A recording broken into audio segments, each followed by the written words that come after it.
अस्सलाम वालेकुम व्यूअर्स, कैसे हैं आप सब? उम्मीद करता हूँ आप सब खैरियत से होंगे।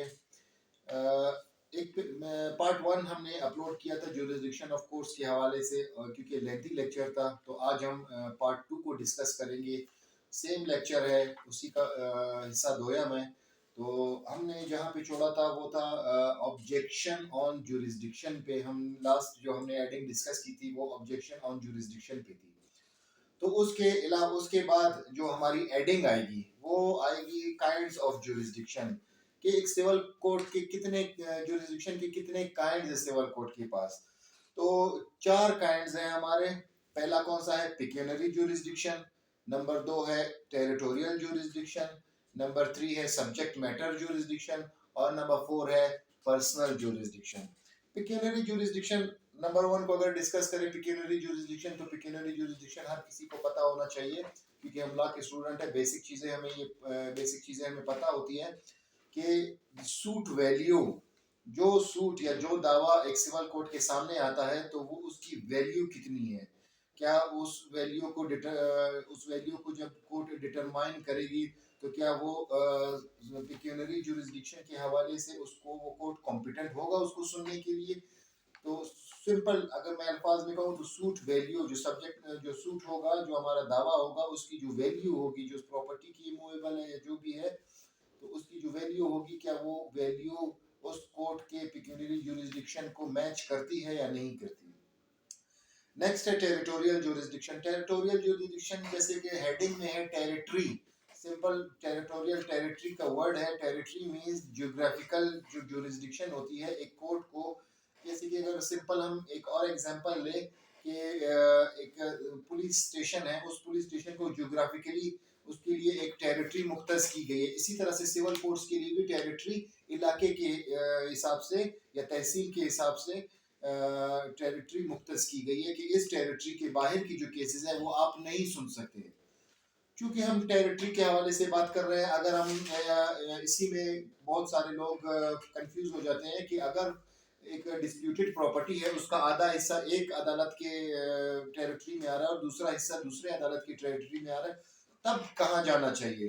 तब इसमें कंफ्यूज होने के लिए कोई गुंजाइश नहीं है, कोई कंफ्यूज ना हो आप लोग। इसमें सिंपल, अगर आधा एक टेरिटरी में आ रहा है और आधा दूसरे टेरिटरी में आ रहा है, तो आप इन दोनों अदालतों में से किसी भी अदालत में जाके अपना सूट फाइल कर सकते हैं। अब आ जाता है subject matter. Subject matter jurisdiction. Subject matter क्या होता है? For the sake of argument, एक बंदा आता है आपके पास, एक बंदा कहता है कि मेरा एक जॉब का इशू है, मुझे जो है ना सुपरसीड किया गया है, या मुझे वो कर दिया गया, रिटायर कर दिया गया है, या मुझे सस्पेंड कर दिया गया है जॉब से। वो आता है आपको कहता है कि सिविल दावा लगा है, तो ये क्या हो गया? सब्जेक्ट मैटर हो गया। सब्जेक्ट मैटर क्या है? सब्जेक्ट मैटर है ऑफिशियल, यानी कि सर्विसेज का। जब सर्विसेज का है तो आप कहाँ पे जाएंगे? सर्विस ट्रिब्यूनल में जाएंगे, ना कि सिविल अदालत में आएंगे। तो जब subject matter pure civil nature का होगा तब आप सिविल कोर्ट में आएंगे। इसी के हवाले से जो लास्ट हमारा काइंड है पर्सनल ज्यूरिसडिक्शन का। पर्सनल ज्यूरिसडिक्शन क्या होता है? इसमें सिंपल, अगर जज बायस्ड हो, या जज का किसी पार्टी के साथ रिलेशन हो, या जज उस दावे में या उस सूट में पर्सनल इंटरेस्टेड हो, तब वो उस कोर्ट को नहीं होगा, ज्यूरिसडिक्शन हासिल नहीं होगा कि वो जाके उस केस को सुने। इसी के साथ एक और हेडिंग आता है हमारा डिटर्मिनेशन ऑफ ज्यूरिसडिक्शन। अब सिविल कोर्ट कैसे पता लगे, कैसे डिटरमाइन करे कि ये मेरा ज्यूरिसडिक्शन बनता है या नहीं बनता। सिंपल, जब हम दावा आता है, दावे में पार्टीज के एड्रेसेस वगैरह होते हैं, या जो प्रॉपर्टी होती है उसका एड्रेस होता है। रिलीफ जब क्लेम किया होता है तो रिलीफ क्लेम, अगर वो उसके रिलीफ जब उन्होंने क्लेम किया होता है पार्टीज ने, क्या वो रिलीफ उसके डोमेन में आ रहा है या नहीं आ रहा है, वो दे सकता है उतना बड़ा रिलीफ या नहीं दे सकता। अपने इनहेरेंट पावर्स को यूज करते हुए और बार्स को देखते हुए, स्पेशल वेरी इंपॉर्टेंट इसमें जो है ना वो है कि बार्स, ज्यूरिसडिक्शन के ऊपर बार्स भी लगाए, सिविल कोर्ट्स के ऊपर बार भी लगाए। क्या वो हर बार से बरी जिम्मा है या नहीं है, क्या वो हिट कर रहा है उसको या नहीं कर रहा। अगर नहीं कर रहा तब वो उसको सुनेगा। अगर किसी अदालत के पास ज्यूरिसडिक्शन ना हो तो क्या इफेक्ट्स होंगे उस ज्यूरिसडिक्शन के ऊपर? कोई इफेक्ट नहीं होगा, सिंपल वो ऑर्डर 7 रूल 10 में दावे को रिटर्न कर देगा। ठीक है। एक और हेडिंग आता है हमारा bars of jurisdiction on civil courts. कौन कौन से बार्स हैं? दो किस्म के बार्स है, एक्सप्रेस बार एंड इम्प्लाइड बार। अब एक्सप्रेस बार को 3 कैटेगरीज में हम डिवाइड कर लेते हैं, absolute bar, conditional bar and special bar. Number 1 अगर हम डिस्कस करें तो एब्सोल्यूट बार। एब्सोल्यूट बार कौन कौन से बार्स है जो एब्सोल्यूट बार है और कौन से कंडीशनल है और कौन से। सबसे पहले हम एब्सोल्यूट को डिस्कस करते हैं। एब्सोल्यूट में सबसे पहले है रेस जुडिकेटा। नंबर 2 है question to be determined by the executing court. अगर कोई दावा एक दावे के ऊपर एग्जीक्यूशन फाइल हो चुकी हो और एग्जीक्यूशन स्टार्ट हो उसके ऊपर, तो उसके ऊपर फ्रेश दावा आप फाइल नहीं कर सकते, क्योंकि already question is determined before the executing court. Number 3 है रिलीफ क्लेम बाय फ्रॉड और miss representation, section 2 subsection section 12 subsection 2 CPC. तो आप एक सिंपल एप्लीकेशन के थ्रू उसी कोर्ट के पास जा सकते हैं कि इन्होंने जो रिलीफ क्लेम किया था वो फ्रॉड एंड मिस रिप्रेजेंटेशन के जरिए से किया था। फ्रेश दावा फाइल करने के लिए जरूरी नहीं है।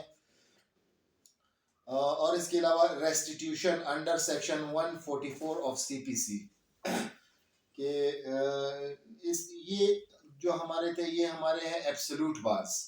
क्योंकि टाइम कम है और मैं वीडियो को ज़्यादा लेंथी नहीं करना चाहता, तो इसी में नेक्स्ट हमारे पास आएगा suit included the whole claim under order 2 rule 2 CPC.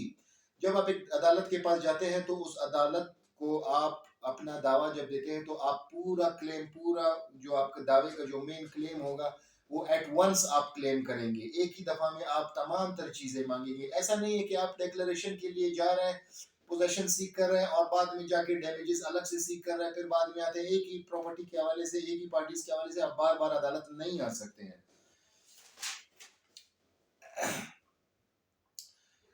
Number next है इंसॉल्वेंट। अगर कोर्ट किसी को इंसॉल्वेंट डिक्लेयर करे अंडर ऑर्डर 22 रूल 9 के तहत, तो वो इंसॉल्वेंट पर्सन दावा या सूट फाइल नहीं कर सकता।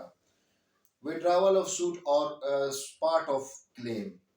विड्रॉवल ऑफ सूट या पार्ट ऑफ क्लेम क्या होता है? With the permission of court. अगर आप इजाजत लेते हैं to file a fresh one, तब आपको इजाजत होती है, आप दोबारा से कोर्ट में आ सकते हैं। लेकिन अगर आप इजाजत नहीं लेते सिविल कोर्ट से और आप अपना दावा विड्रॉ कर लेते हैं या पार्ट ऑफ क्लेम उसमें से विड्रॉ करते हैं, तो आप दोबारा से फ्रेश दावा फाइल नहीं कर सकते उसकी हद तक। अभी नेक्स्ट है हमारा कंडीशनल बार्स। हमारे पास कंडीशनल बार कौन कौन से है? एलियन फ्रेंड है और एलियन एनिमी है। कंडीशनल बार्स ये होते हैं अगर कोई ऐसी कंट्री जो हमारी फ्रेंड कंट्री हो, एलियन कंट्री जो है वो हमारी फ्रेंड कंट्री हो, जैसे कि चाइना है या ईरान है, अगर वहां से कोई बंदा या कोई पार्टी आती है और वो दावा फाइल करती है, तो उसके लिए कोई बार्स नहीं है, वो कंडीशनल है, वो यहाँ पे किसी के खिलाफ कोई दावा फाइल कर सकती है। अगर जो कंट्री है वो हमारी एनिमी कंट्रीज है, जैसे इंडिया से आते हैं या कहीं और से आते हैं, तो वो क्या करेंगे? With the permission of federal government वो फिर उस दावा फाइल कर सकते हैं आपके खिलाफ। और सूट बाय फॉरेन स्टेट, अगर फॉरेन स्टेट कोई आ जाए तब भी उन्होंने क्या करना होगा? वो नेसेसरी होगा उनके लिए कि वो फेडरल गवर्नमेंट से इजाजत लेके वो दावा फाइल कर सकते हैं। नंबर 3 है हमारा स्पेशल बार्स। स्पेशल बार्स हमारे कौन कौन से हैं? स्पेशल बार्स हमारे वो है कि रेवेन्यू कोर्ट्स बन गए, हमारे क्रिमिनल कोर्ट्स बन गए और फैमिली कोर्ट्स है। तो लिहाजा सिविल कोर्ट के पास जुरिस्डिक्शन नहीं रह जाती कि वो फैमिली का दावा उठा के चलाए या क्रिमिनल दावा उठा के चलाए, क्योंकि उनके लिए अपने अलग जो हमारे अलग कोर्ट्स हैं, वो स्पेशल कोर्ट्स हैं, वो बने हुए हैं। स्पेशल बार्स को हम एक्सप्रेस बार्स भी कह सकते हैं, क्योंकि वो एक्सप्रेसली आपको दिखा रहे हैं कि क्रिमिनल कोर्ट बना हुआ है, तो आप अपना क्रिमिनल, आपका अगर क्रिमिनल कोई मैटर है तो आप क्रिमिनल कोर्ट जाए, अगर आपका फैमिली मैटर है तो फैमिली कोर्ट जाए। तो लास्ट में हमारा आता है इम्प्लाइड बार। इम्प्लाइड बार कौन से हैं? एक्ट ऑफ स्टेट जैसे होता है, जब कोई स्टेट कोई एक्ट करता है तो उस एक्ट के खिलाफ आप सिविल दावे में नहीं जा सकते डायरेक्ट। कोई भी अगर वो एक्ट करता है, कॉन्स्टिट्यूशन में भी ये कहते हैं कि एक्ट ऑफ स्टेट के खिलाफ आप डायरेक्ट सिविल कोर्ट में आप नहीं जा सकते। या जो पब्लिक पॉलिसीज बनती है, स्टेट जब पब्लिक पॉलिसी बनाती है तो उस पॉलिसीज को आप सिविल कोर्ट में चैलेंज नहीं कर सकते। चैलेंज नहीं कर सके। इसी के हवाले से एक क्वेश्चन आया था कि bars are actually the exemption of civil courts, what are the bars of exceptions या एक्सेप्शंस, अगर ऐसा क्वेश्चन कोई आता है या आया था शायद गलबन कुछ अर्सा पहले मैंने रीड आउट किया था। तो जो बार्स हमारे हैं, जो सिविल जुरिस्डिक्शन की, जो सिविल कोर्ट की जुरिस्डिक्शन के ऊपर जो बार्स लगाए जाते हैं, वो एक्चुअली जो है ना एक्सेप्शंस होते हैं। तो ये आज का हमारा टॉपिक था, हमारा पार्ट 2 था इस टॉपिक का। उम्मीद है आप इससे बहुत फ़ायदा उठाएंगे और आप अपने नोट्स वगैरह बनाएंगे। तो प्लीज़ कमेंट कीजिएगा कि किस तरह से हम मज़ीद इम्प्रूव कर सकें। इंशाल्लाह मिलते हैं नेक्स्ट लेक्चर में। Thank you.